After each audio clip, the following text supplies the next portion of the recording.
দেশের অন্যতম পুরনো প্রসাধনী ব্র্যান্ড তিব্বতের উৎপাদক কোহিনুর কেমিক্যাল কোম্পানি লিমিটেড গত ৫ বছরে অর্জন করেছে অভাবনীয় সাফল্য। মাত্র ৫ বছরের ব্যবধানে কোম্পানিটির মুনাফা বেড়ে প্রায় ৪ গুণ দাঁড়িয়েছে। ২০১৯-২০ অর্থবছরে যেখানে মুনাফা ছিল ১৭ কোটি টাকা, সেখানে ২৪-২৫ অর্থবছরে তা দাঁড়িয়েছে ৬৩ কোটি টাকায়।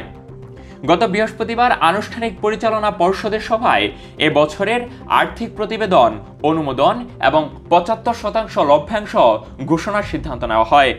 এর মধ্যে রয়েছে ৬৫% নগদ ও ১০% বোনাস লভ্যাংশ, যা গত ১৩ বছরের মধ্যে সর্বোচ্চ ঘোষণা। রেকর্ড তারিখ নির্ধারণ করা হয়েছে আগামী ২০ নভেম্বর।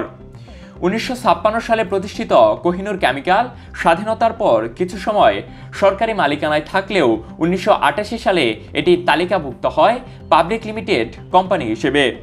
তিব্বত, স্যান্ডেলিনা, আইস্কুল এসব জনপ্রিয় পণ্যের কারণে প্রতিষ্ঠানটি আজ দেশীয় ব্র্যান্ড হিসেবে মানুষের আস্থা অর্জন করেছে।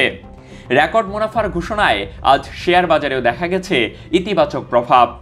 কোম্পানির প্রতিটি শেয়ারের দাম বেড়ে দাঁড়িয়েছে ৫৮০ টাকা, আর প্রথম ২ ঘন্টায় লেনদেন হয়েছে প্রায় ২ কোটি টাকার শেয়ার। দেশীয় শিল্পের এই সাফল্য প্রমাণ করে পরিকল্পনা, গুণগত মান আর আস্থাই পারে একটি ব্র্যান্ডকে সময়ের পরীক্ষায় জয়ী করতে। Akhirul এলিন, news desk, trading Bangla.